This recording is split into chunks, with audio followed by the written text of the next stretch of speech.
Assalamualaikum warahmatullahi wabarakatuh. Selamat datang anak-anak di praktikum analisis instrumen 2. Ibu kali ini akan menjelaskan materi berikutnya, yaitu tentang pelaksanaan analisis instrumen 2 dengan judul Teknik Analisa dengan Metode Spektrofotometri. Nah, ini kelanjutan dari materi minggu lalu yang telah disampaikan oleh Pak Krisnandi. Nah, kalian harus pintar-pintar mencari garis merah atau benang merah dari semua materi yang akan kami sampaikan. Nah, Ibu akan memulai materi kali ini dengan mengucapkan Bismillahirrohmanirrohim. Kita mulai ya. Oke, sebentar. Oke. Nah, dalam pelaksanaan analisis menggunakan metode spektrofotometri, ini ada beberapa cara atau beberapa hal yang harus kalian perhatikan. Oke, sebentar. Coba kita gunakan.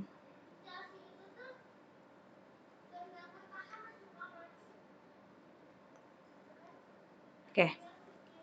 Nah, ini dalam pelaksanaan analisis menggunakan metode spektrofotometri, ini ada beberapa tahapan yang harus kalian perhatikan atau harus kalian pahami.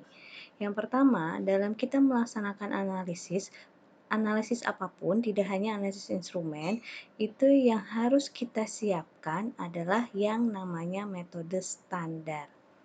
Apa sih metode standar? Metode standar itu adalah metode acuan atau petunjuk bagi kita untuk melakukan suatu analisis.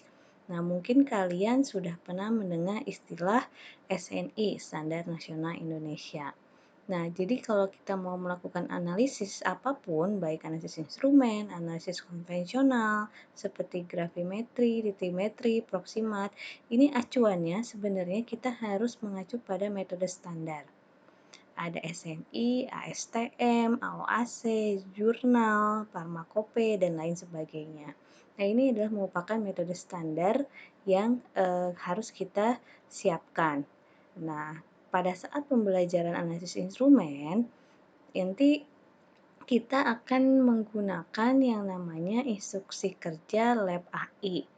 Nah, instruksi kerja Lab AI ini istilahnya adalah metode in-house.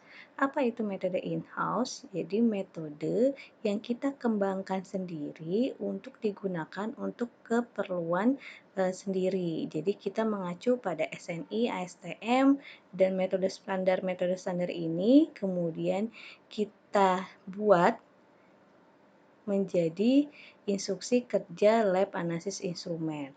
Kenapa kita mempunyai metode in-house sendiri? Karena pada prinsipnya seharusnya kita harus melakukan sesuai metode standar yang mampu telusur ini. Akan tetapi karena keterbatasan alat, kemudian reaksi, dan lain sebagainya, maka kita membuat instruksi kerja yang menyesuaikan keadaan di lab instrumen itu sendiri, tapi mengacunya harus pada metode standar. Kapan kalian mengaplikasikan metode standar ini? Pada saat nanti kalian kelas 4, itu melakukan ada yang namanya kegiatan PKT, kemudian prakerin. Nah, itu pasti di perusahaan-perusahaan itu sudah mengacu pada metode standar SNI, ASTM, dan lain sebagainya. Jadi saat kalian belajar di Smakbo, kita akan menggunakan instruksi kerja in-house. Jadi dikembangkan oleh kita sendiri untuk keperluan sendiri pula. Nah, yang kedua yang harus diperhatikan, itu yang harus dilakukan adalah tentang persiapan sampel. Jadi dalam pelaksanaan analisis instrumen, ini persiapan sampel harus diperhatikan. Yang ketiga adalah kesehatan dan keselamatan kerja atau ketiganya. Juga ini ketiga itu sangat penting dan wajib diperhatikan, digunakan dalam melakukan pelaksanaan analisis. Kemudian yang keempatnya adalah persiapan peralatan gelas. Yang kelima adalah persiapan larutan dan pereaksi. Yang keenam adalah pemeliharaan alat seperti kalibrasi dan verifikasi. Nah, untuk materi pemeliharaan alat, kalibrasi dan verifikasi nanti akan Ibu selipkan di materi atau di teori analisis instrumen. Karena ini lebih ke teoritis, bukan lebih ke praktikum. Jadi, Ibu selipkannya nanti tentang kalibrasi dan verifikasi instrumen itu di materi teori analisis instrumen. Nah, yang paling penting ini adalah yang nomor 7, pengolahan atau interpretasi data. Jadi dalam materi ini Ibu akan mengajarkan kalian secara daring. Mudah-mudahan kalian bisa paham tentang pengolahan atau interpretasi data. Oke, kita masuk ke materi yang pertama. Nah, tadi ada tentang persiapan sampel. Oke, ini yang harus kalian ingat dalam persyaratan sampel untuk dianalisis menggunakan metode spektrofotometri. Nah, persyaratannya apa? Nah, ini hanya satu. Persyaratan sampel untuk dianalisis menggunakan metode spektrofotometri itu larutannya harus jernih homogen. Larutan yang jernih homogen itu biasanya adalah anorganik. Jadi kalau larutan organik itu biasanya tidak homogen. Bisa saja larutan organik terlihat seperti homogen, hanya terlihat homogen. Padahal larutan yang mengandung organik biasanya terdiri dari satu atau dua fase. Yang namanya larutan jernih homogen itu harus anorganik.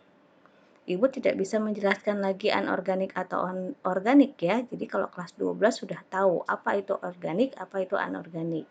Jadi persyaratannya agar sampel bisa dianalisis menggunakan metode spektrofotometri, larutannya harus jernih homogen, anorganik sebelum dianalisis menggunakan spektrofotometri, baik spektrofotometer UV vis, spektrofotometer serapan atom, flame, ICP, atau apapun yang termasuk metode spektrofotometri, itu larutannya harus jernih homogen atau anorganik. Bu, kalau larutan berwarna itu termasuk jernih tidak? Nah, larutan berwarna itu tergantung kandungannya seperti apa. Selama dia anorganik dan dia jernih atau transparan, itu bisa digunakan untuk analisis spektrofotometri. Jadi yang penting dia tidak mengandung zat organik, jadi harus anorganik. Oke, sekarang kita lanjut.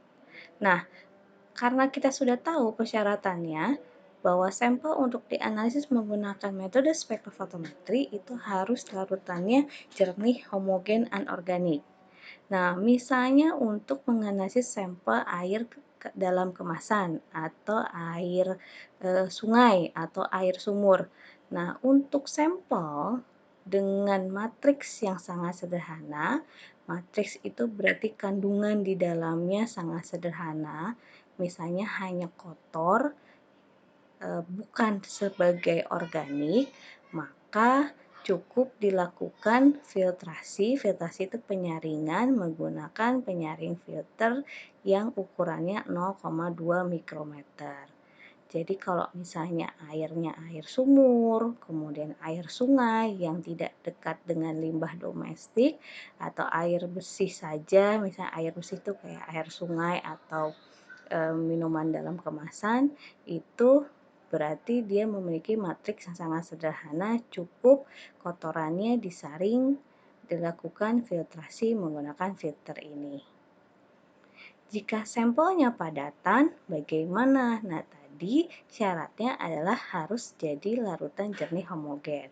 Maka, jika ada sampel padatan ini harus diubah menjadi fase cair atau larutannya menjadi larutan jernih dengan cara destruksi. Destruction, menghancurkan. Jadi dia harus didestruksi sampelnya jika mengandung organik. Dengan catatan proses destruksinya itu tidak merusak zat yang akan dianalisis. Oke, Bu, contoh sampel padatan yang memiliki atau mengandung organik seperti apa sih? Misalnya, nugget ayam. Nugget ayam kalian ingin analisis secara spektrofotometri UV vis. Spektrofotometri cemaran logamnya menggunakan spektrofotometer serapan atom misalnya. Nah, nugget ayam itu mengandung organik. Organiknya apa aja sih? Dia terbuat dari tepung terigu. Dia terbuat dari ayam, campuran ayam, dan bumbu dan lain sebagainya. Bagian mana yang namanya organik? Misalnya ayamnya itu mengandung protein, itu organik. Tepung terigunya mengandung pati, karbohidrat, itu organik. Dia mengandung lemak, itu organik. Nah, contoh organik itu seperti lemak, protein, karbohidrat, dan lain sebagainya itu harus diubah dulu menjadi anorganik dengan cara didestruksi. Kemudian prosesnya akan diubah menjadi larutan jernih gitu ya.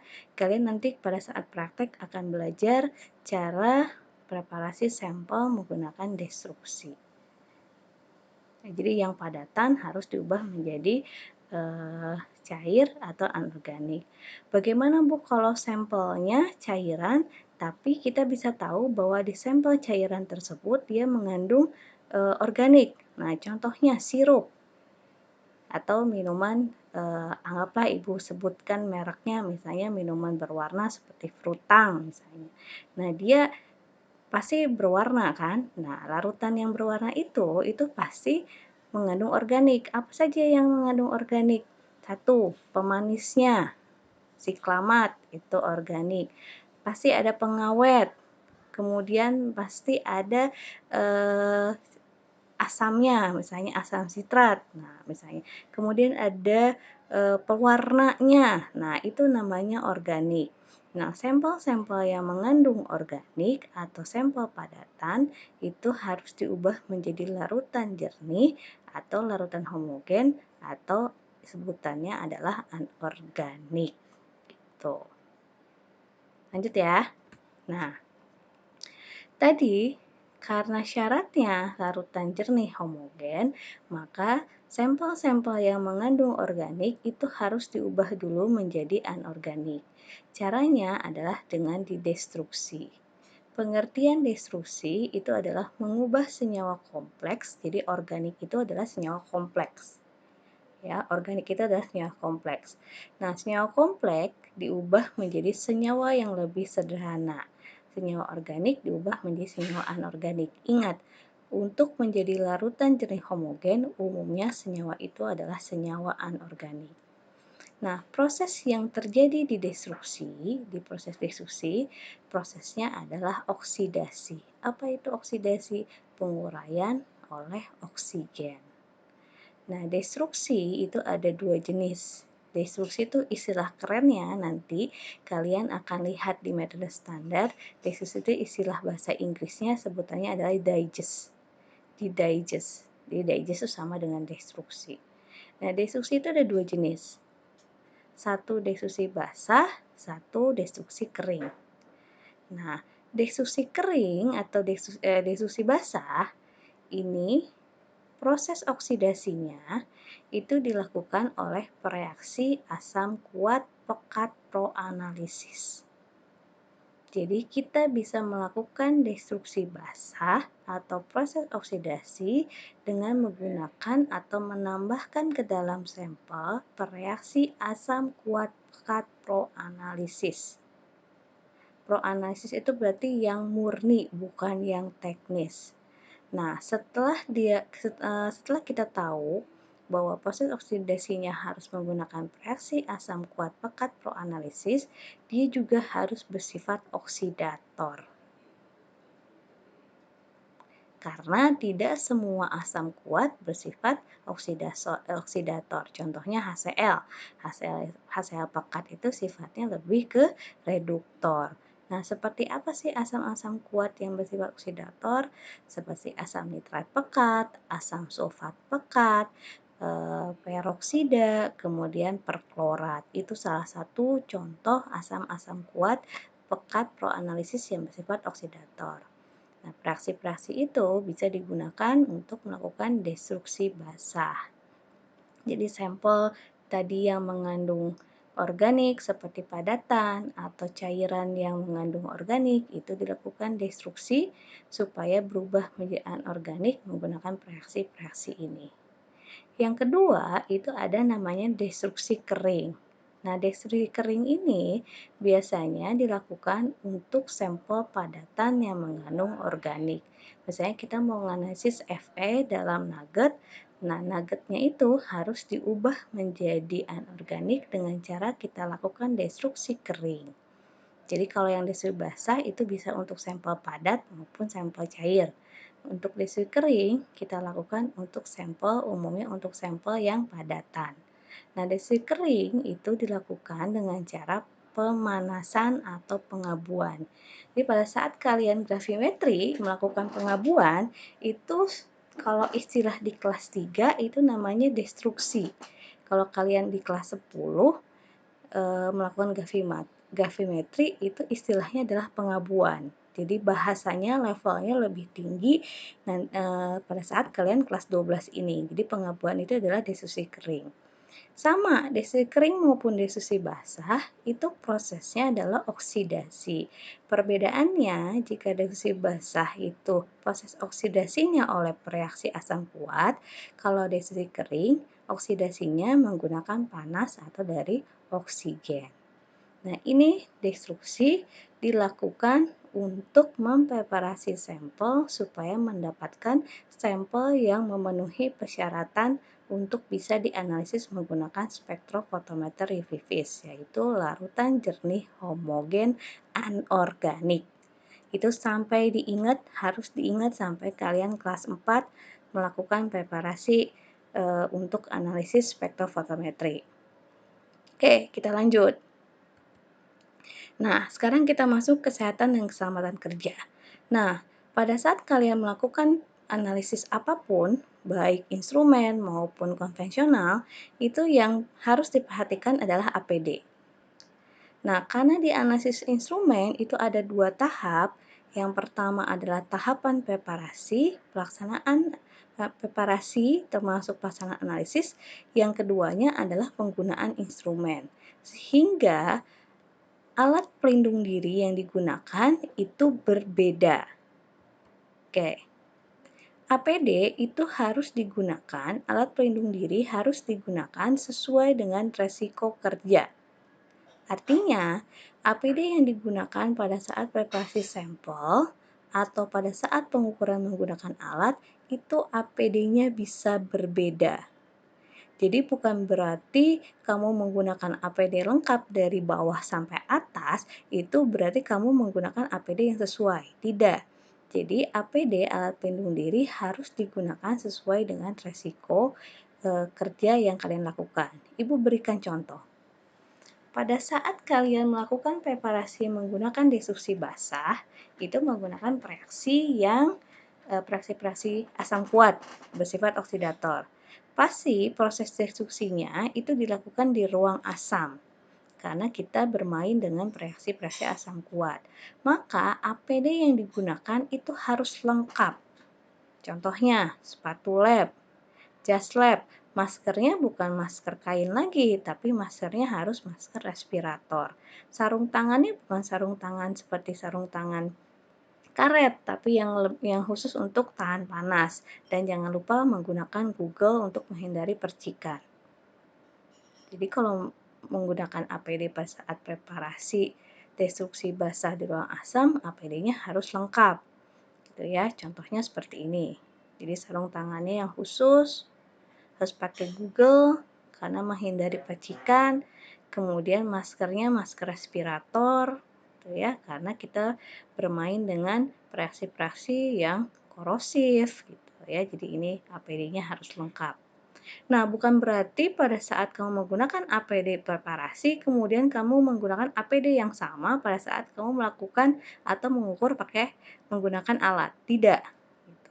Jadi kalau pakai APD lengkap ini terus kamu mengukur alat, jatuhnya APD-nya salah seperti itu.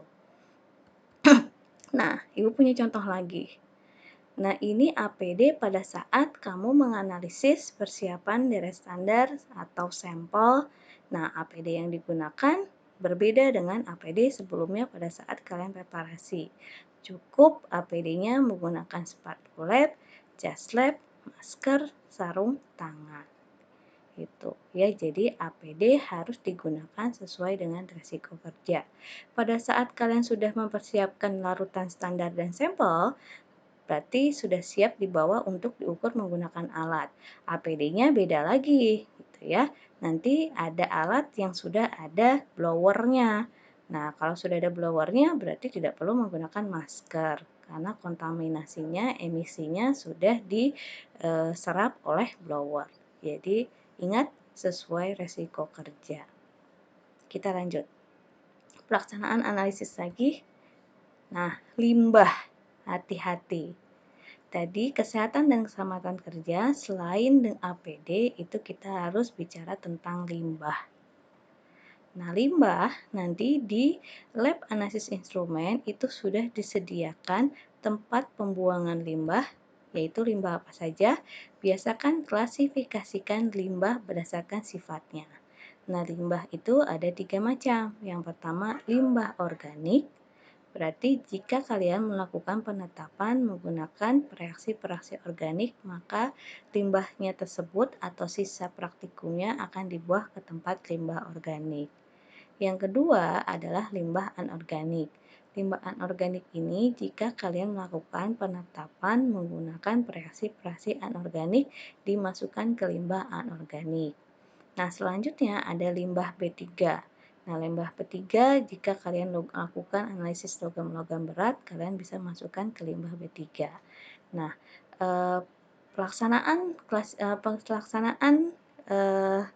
kesehatan dan keselamatan kerja tentang limbah ini, kita hanya mengklasifikasikan dan membuang limbah sesuai dengan klasifikasinya. Jadi tidak belajar pengolahan.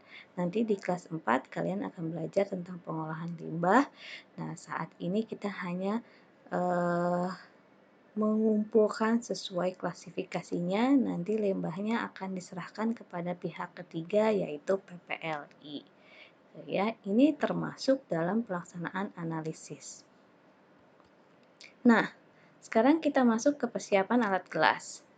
Nah, persiapan alat gelas, apapun metode analisisnya, pasti ada alat gelas terukur dan alat gelas yang tidak terukur.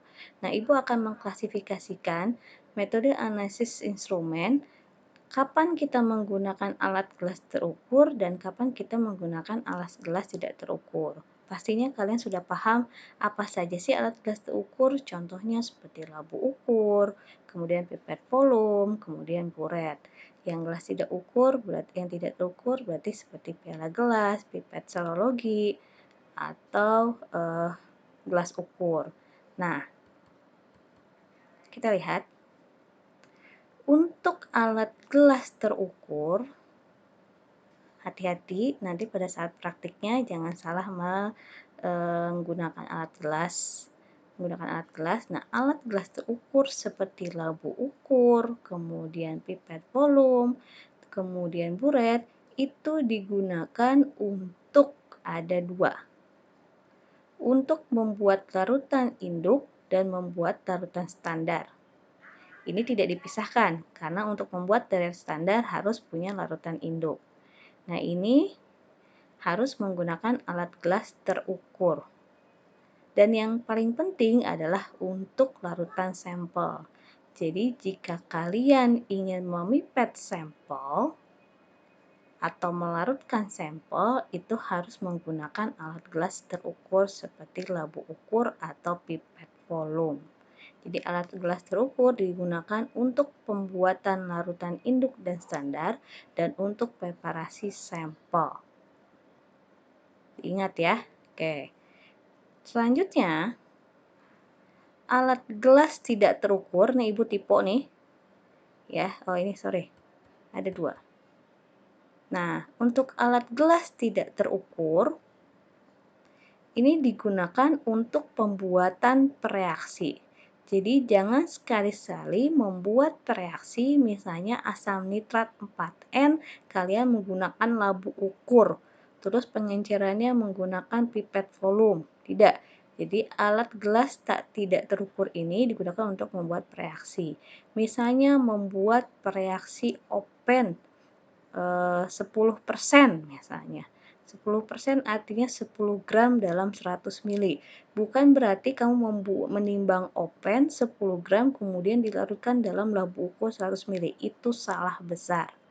Jadi reaksi itu tidak perlu menggunakan alat gelas terukur. Jadi nanti pada saat praktek kalau kalian buat reaksi itu jangan pakai alat gelas terukur ya, apalagi yang konsentrasinya sudah pakai satuan persen. Oke, kita lanjut. Nah, selanjutnya dalam pelaksanaan analisis instrumen itu kita harus melakukan persiapan larutan dan pereaksi. Nah, ini spesial untuk analisis instrumen. Hanya di praktikum analisis instrumen, kalian tidak menggunakan reaksi-reaksi yang teknis. Jadi, semua reaksi yang digunakan di praktikum analisis instrumen itu harus menggunakan reaksi yang murni. Bahan kimia untuk larutan induknya itu harus bersifat primer, murni, tidak boleh yang teknis. Harus stabil dan murni dan lain sebagainya. Jadi, bahan kimia untuk pembuatan larutan induk itu harus bersifat primer. Bahan baku primer. Kenapa bahan baku primer? Karena dia stabil, murni, BST-nya besar. Nah, jika ada penetapan yang menggunakan larutan induk tapi bahan bakunya sekunder, maka larutan tersebut harus distandarisasi. Jadi seperti kelas 10 dan kelas 11 belajar tentang standarisasi larutan sekunder. Dan reaksinya, ingat, di analisis instrumen ataupun pada saat kalian kelas 4, pada saat kamu melakukan analisis instrumen, jangan berubah. Gunakan reaksi yang bersifat pro-analisis, jadi murni, tidak yang teknis. Kenapa? Kalau pakai yang teknis, kamu merusak alat. Jadi alatnya rusak. Jadi gunakan reaksi yang bersifat pro-analisis, bukan yang teknis. Oke. Kemudian reaksi yang digunakan itu harus memiliki kespesifikan reaksi warna. Kalau ini nanti kalian bisa mengacu pada cara kerja atau instruksi kerja dari masing-masing penetapan. Nanti ini akan kalian pahami dengan sendirinya pada saat kita masuk ke materi penetapan. Jadi ingat, persiapan larutan dan reaksi, gunakan bahan kimia yang primer, kemudian gunakan reaksi yang pro-analisis. Itu wajib jika kalian ingin melakukan metode analisis secara instrumen atau praktikum analisis instrumen. Tidak boleh menggunakan yang teknis. Ya, oke, Ibu ingatkan tidak boleh menggunakan yang teknis. Kalau kalian menggunakan yang teknis, berarti kalian bisa menyebabkan kerusakan pada alat. Gitu. Oke. Nah, ini adalah persiapan larutan dan pereaksi. Nah, ini yang sangat penting yang akan Ibu jelaskan ke kalian dan kalian harus pahami. Kalau tidak paham, kalian harus tanyakan ke Ibu lewat link atau boleh lewat Google Classroom atau dengan pokoknya kalian harus paham gitu ya. Kalian boleh tanya WA ke Ibu. Nanti kita latihan. Oke, persiapan larutan. Pada saat kalian melakukan metode analisis instrumen, itu ada 2 larutan yang harus kalian siapkan selain sampel. Jadi kalau sampel kalian lakukan preparasi, terpisah dipisahkan dengan larutan induk dan standar. Oke. Di analisis instrumen ini ada istilah larutan induk, ada istilah larutan deret standar. Larutan induk, larutan deret standar. Kalau kita ingin membuat larutan deret standar, kita harus punya ibu kandungnya, namanya larutan induk. Ya, dari larutan induk itu harus disiapkan untuk kita membuat larutan deret standar. Apa sih pengertian larutan induk dan larutan deret standar? Kita lihat.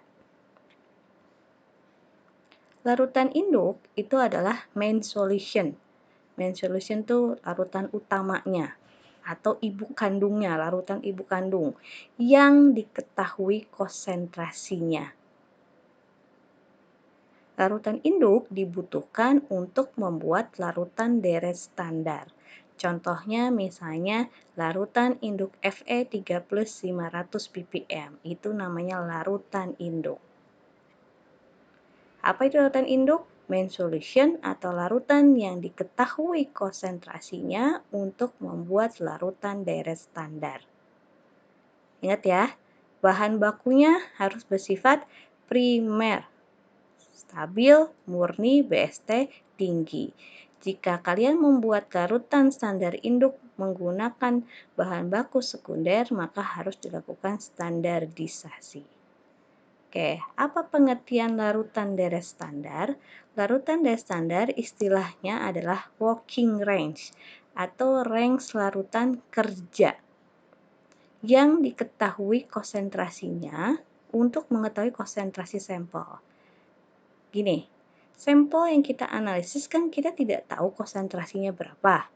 Nah, untuk bisa mengetahui konsentrasi sampel, berarti kita harus punya larutan deret standar. Deret standar ini contohnya. Larutan deret standar Fe 3 plus 0, 0,5 sampai 4 ppm. Nah, sampel yang kita analisis itu perkiraan konsentrasinya itu berada di range deret standar ini. Jadi kita tidak bisa mengetahui konsentrasi sampel jika kita tidak membuat larutan deret standar. Oke, sama prinsipnya seperti kalian melakukan standarisasi. Ya, menggunakan standarisasi larutan sekunder menggunakan larutan primer. Larutan primernya konsentrasinya sudah diketahui, gitu kan? Oke. Nah, ini. Larutan induk diketahui konsentrasinya untuk membuat larutan deret standar. Larutan deret standar diketahui konsentrasinya untuk mengetahui konsentrasi sampel. Kita bisa membuat larutan deret standar jika kita sudah membuat larutan induk. Oke, pahami ya? Oke, kita lanjut ya. Nah, ini contoh larutan deret standar. Nah, nanti di analisis instrumen metode spektrofotometri, ini ada larutan yang dari jernih menjadi larutan yang berwarna. Dari konsentrasi rendah menjadi konsentrasi tinggi, maka warnanya pun harus mengikuti konsentrasi. Semakin tinggi konsentrasi, warnanya akan semakin pekat. Ini contoh larutan deret standar Mn. Ini contoh larutan deret standar. Ya, kalau larutan induk berarti dia cuma hanya satu larutannya. Kalau deret standar ada working range. Jadi dari beberapa konsentrasi dari rendah ke konsentrasi tinggi. Ini namanya larutan deret standar. Nah, kita masuk ke materi pembuatan standar induk. Nah, harusnya materi pelaksanaan analisis instrumen ini biasanya kalau tatap muka ini 2 kali pertemuan. Karena kita harus belajar nanti cara menghitung pembuatan standar induk dan deret standar. Ya. Tapi karena kondisi seperti ini, kalian coba belajar sendiri dibantu oleh materi yang Ibu jelaskan secara daring. Nah, kita akan masuk ke pembuatan standar induk.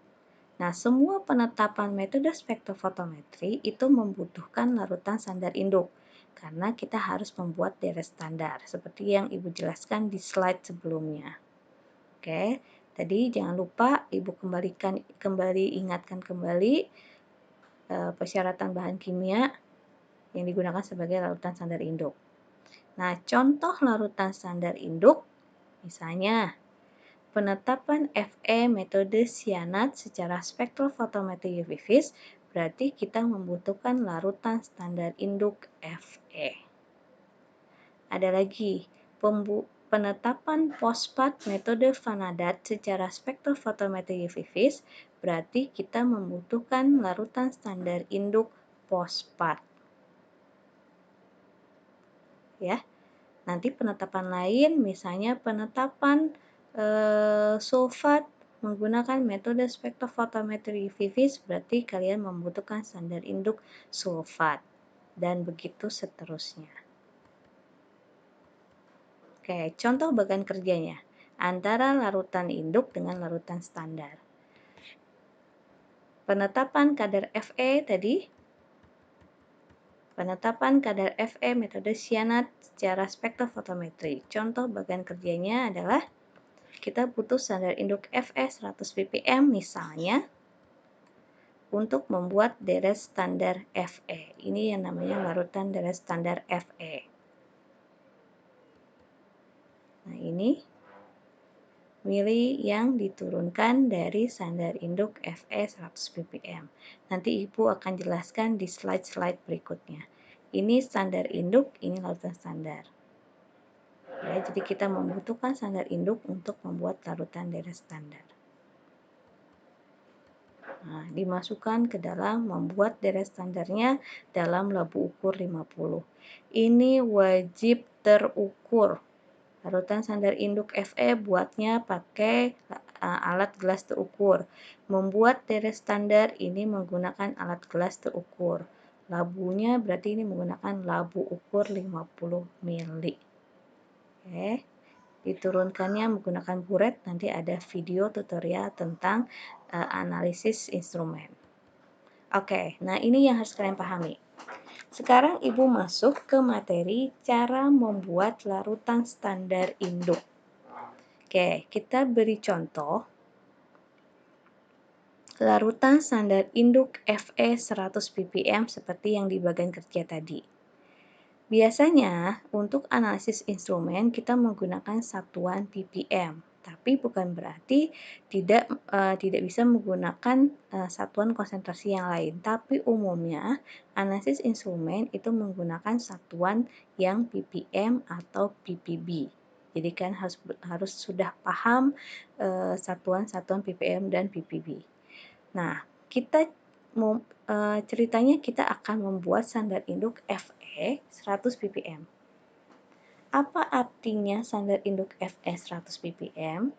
Standar induk Fe 100 ppm itu artinya standar induk Fe 100 mg dalam 1000 mili. Ingat, ppm itu part per million atau satuannya adalah miligram per liter. Jadi kalau standar induk Fe 3/100 ppm artinya standar induk Fe 100 mg per 1000 mili atau 1 liter. Nah, jika mengikuti pengertian di atas, maka untuk membuat standar induk Fe 3+, berarti tinggal menimbang Fe 100 mg, kemudian dilarutkan dalam 1000 mili. Nah, tapi ternyata itu sangat salah besar. Kenapa? Fe3+, standar induk Fe 100 ppm, Fe3+ itu merupakan ion. Kita tidak bisa menimbang ion Fe3+ kemudian dilarutkan dalam 1000 mili. Maka, untuk membuat standar induk Fe 100 ppm, kita harus butuh garam Fe3+. Misalnya adalah tawas feri amonium sulfat yang ada Fe-nya. Oke. Dipahami dulu, dibaca. Fe 100 ppm artinya 100 mg dalam 1000 mili. Pengertiannya itu tidak sesimpel ditimbang Fe 100 mg terus dilarutkan dalam 1000 mili. Karena Fe merupakan ion, jadi tidak bisa kita timbang. Maka kita harus mencari garam Fe-nya. Nah, bagaimana cara membuatnya? Kita lihat. Berarti karena kita membutuhkan garam TFA yang ada Fe-nya, maka untuk membuat standar induk Fe 100 ppm, kita harus mencari berapa banyak garam TFA yang harus ditimbang untuk membuat Fe 100 ppm dalam 1000 mili. Maka kita akan menggunakan yang namanya faktor konversi atau FK. Rumusnya adalah berarti kita harus mencari Mr tawas feri amonium sulfat per, ingat Fe-nya ada 2, per AR2Fe dikali 100 mg per liter. ppm itu 100 mg per liter. Nah, MR-nya TFA 964 per 2Fe 56 kali 2 kali 100 mg per liter, kan? Ini dibuat dalam 1 liter, kan? Maka kita akan mendapatkan 860,71 mg TFA yang harus kita timbang, kemudian kita larutkan ke dalam labu ukur 1000 ml atau kita encerkan sampai 1000 ml. Lihat di sini. Jadi, untuk membuat standar induk Fe 100 ppm, maka harus menimbang tawas feriamnium sulfat sebanyak, Ibu ubah menjadi gram ya, sebanyak 0,86707 gram dilarutkan sampai 1000 ml. Dengan kita menimbang TFA 0,8607 gram dilarutkan sampai 1000 ml, itu sama dengan standar induk Fe 100 ppm. Ingat, dalam membuat standar induk itu harus dibuat dalam labu ukur 1000 ml. Kita ulangi dengan contoh yang lain. Oke, misalnya kalian ditugaskan untuk membuat standar induk Fe 100 ppm tapi tidak sebanyak 1000 ml, hanya sebanyak 500 ml. Caranya adalah sama. Berarti untuk membuat standar induk Fe 100 ppm, kita harus mencari garam Fe karena ion Fe tidak bisa langsung ditimbang. Rumusnya adalah berarti Mr tawas feriamnium sulfat per AR2Fe, ingat Fe-nya ada 2, dikali 100 mg ppm, miligram per liter. Jangan lupa konversi milinya. Kita akan membuat dalam labu ukur sebanyak 500 ml. Ini konversi milinya. Hingga didapatkan Mr tawas feriamnium sulfat per ArFe kali 100 mg kali 0,5 liter, sehingga kita akan mendapatkan 430,356 mg TFA. Jadi untuk membuat standar induk Fe 100 ppm sebanyak 500 ml, harus menimbang TFA 0,4303, Ibu ubah menjadi gram, dilarutkan sampai 500 ml. Belajarnya adalah kalian coba hitung ulang, bisa tidak kalian membuat standar induk Fe 100 ppm atau dalam 500 ml maupun standar induk Fe dalam 1000 ml. Oke, Ibu berikan contoh yang lain. Nah, dari contoh di atas dapat disimpulkan, kita lihat dari pertanyaannya. Yang diketahui adalah kalian diminta membuat standar induk Fe 100 ppm. Berarti diketahui adalah standar induk Fe 100 ppm. Yang dicari berapa gram garam TFA yang harus ditimbang untuk membuat standar induk Fe 100 ppm. Gitu kan? Maka FK-nya itu adalah MR yang dicari, berarti MR TFA per AR yang diketahui, berarti ArFe. Jika dibuatnya dalam 100 ml, 500 ml, 250 ml, 2 liter, jangan lupa konversi volume. Oke, kita lihat contoh. Nah, Ibu mempunyai contoh yang kedua. Standar induk fosfat 500 ppm, artinya standar induk fosfat 500 mg dalam 1000 ml. Ingat, ppm part per million atau miligram per liter. 1000 ml ini liter. Ya, jika mengikuti pengertian di atas, maka untuk membuat standar induk fosfat, maka tinggal menimbang fosfat 500 mg dilarutkan dalam 1000 ml kan? Nah, itu salah besar. Kenapa? Karena fosfat merupakan ion, tidak bisa ditimbang. Maka untuk membuat standar induk fosfat 500 ppm, maka kalian butuh garam fosfat. Misalnya kalium dihidrogen fosfat, ada fosfatnya.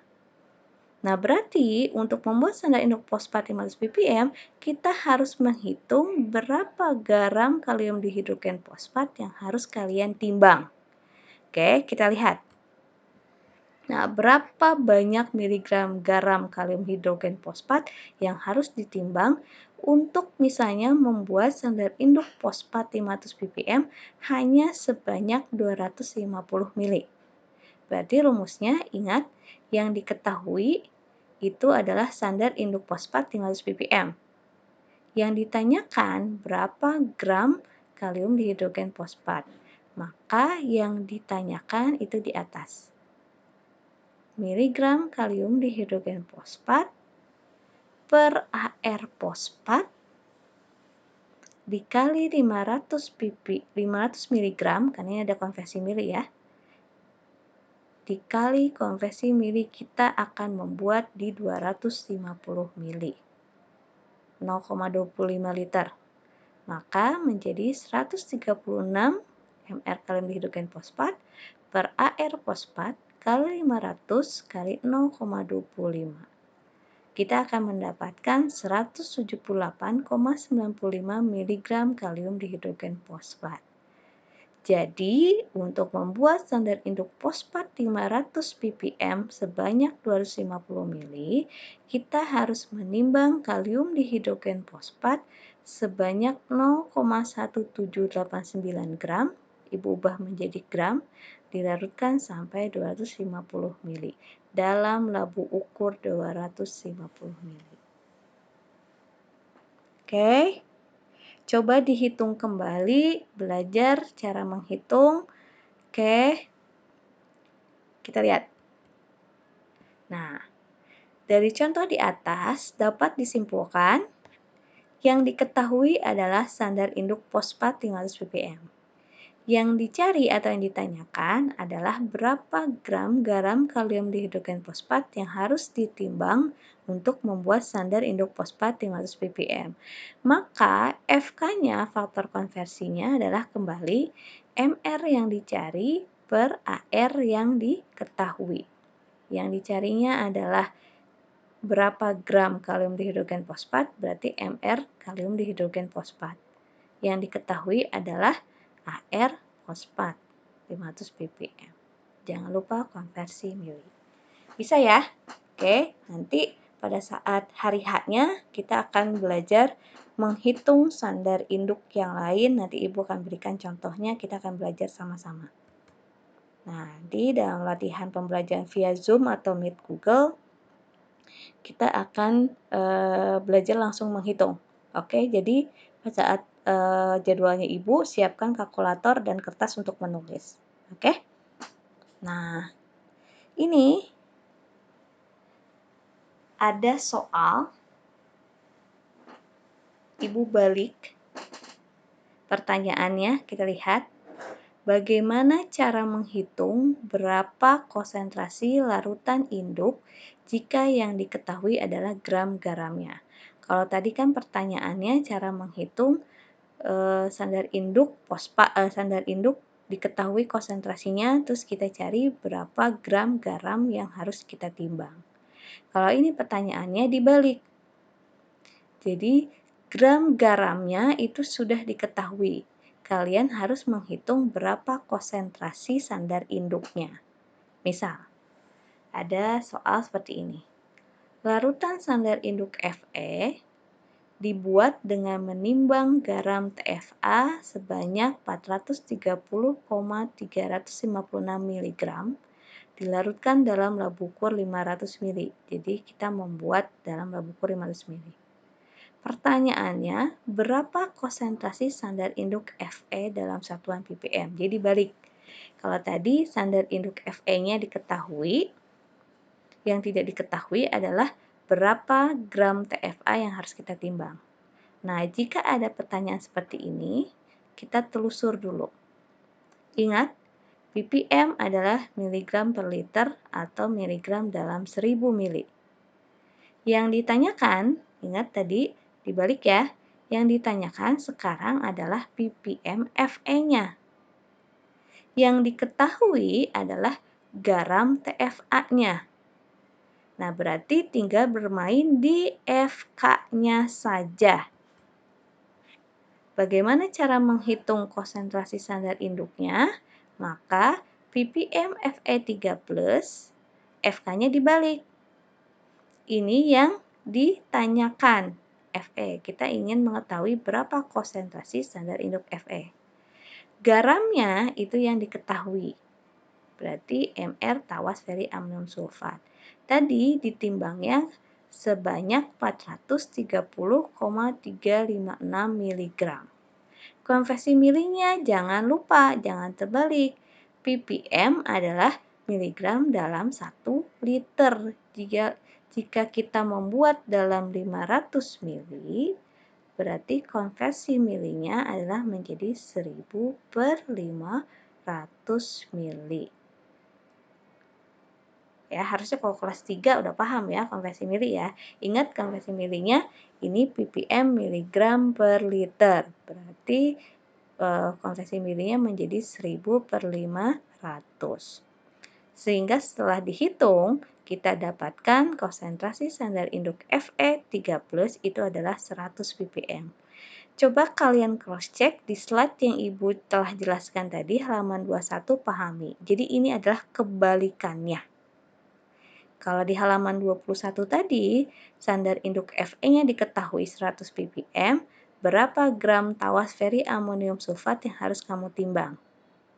Tapi kalau di halaman ini adalah garam TFA-nya, ini sudah diketahui, ditanyanya dibalik, berapa konsentrasi standar induk Fe.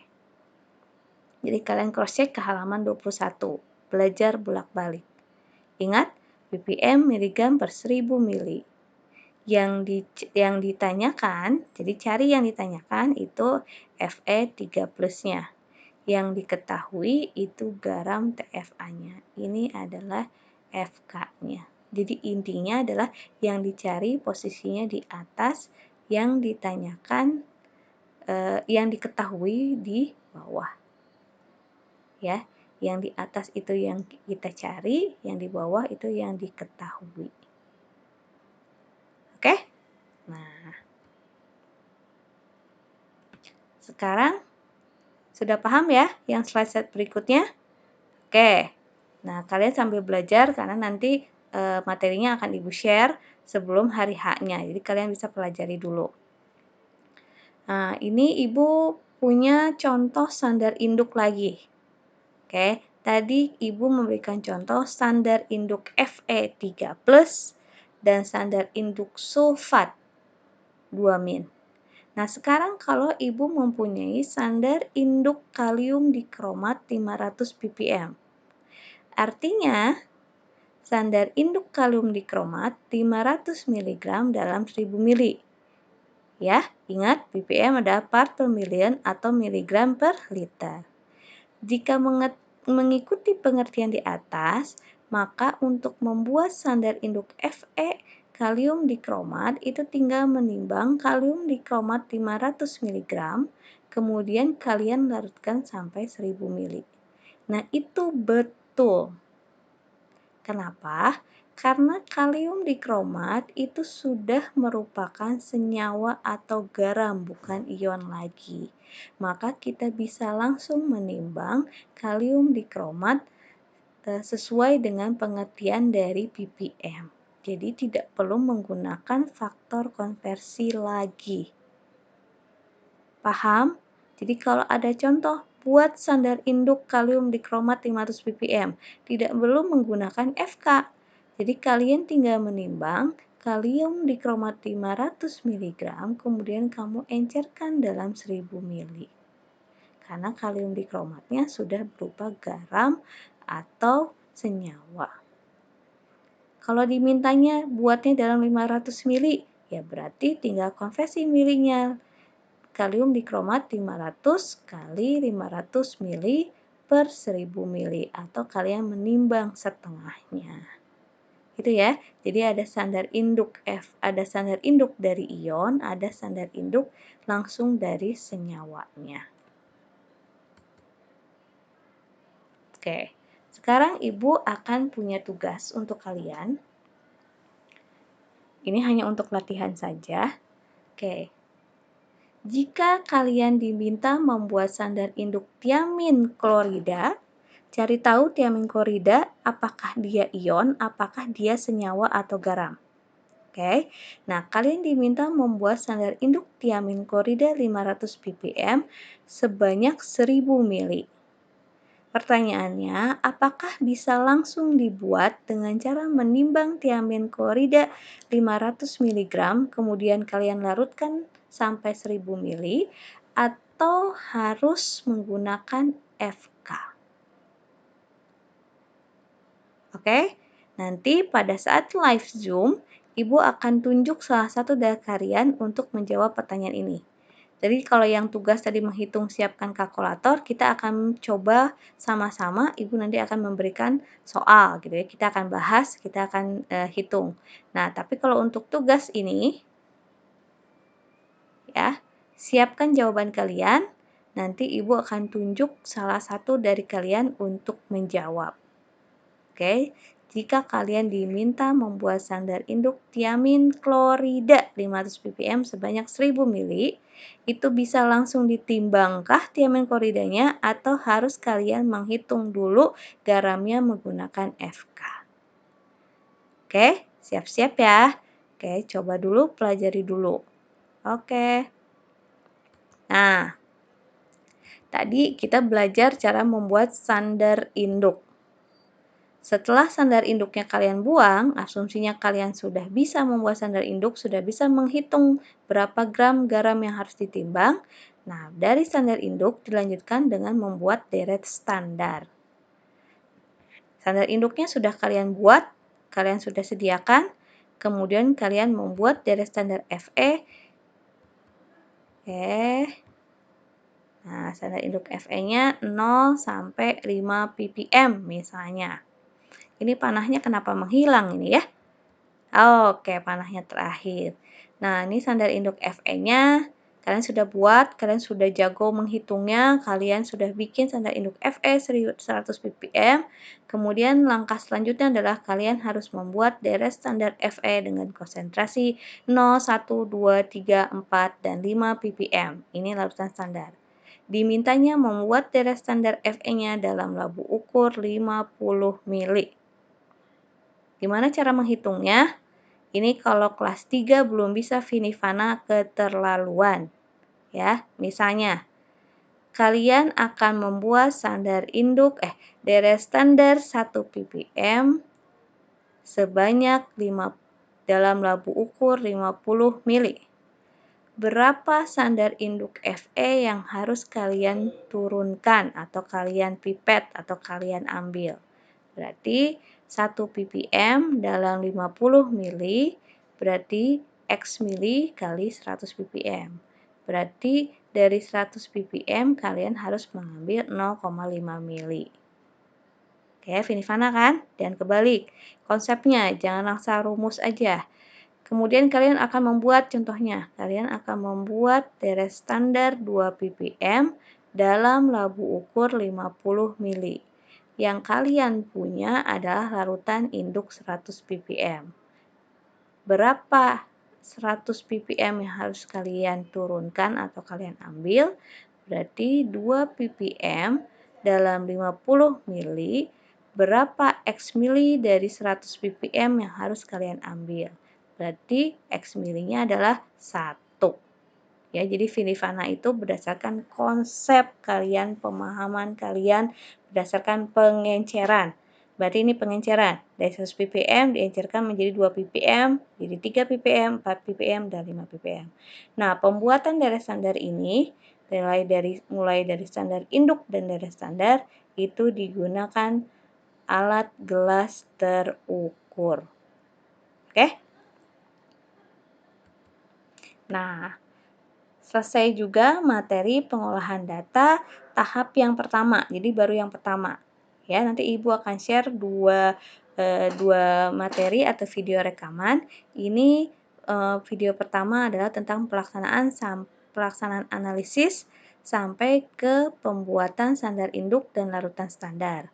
Nah, video yang keduanya itu masuk ke perhitungan cara pengolahan data hasil analisis.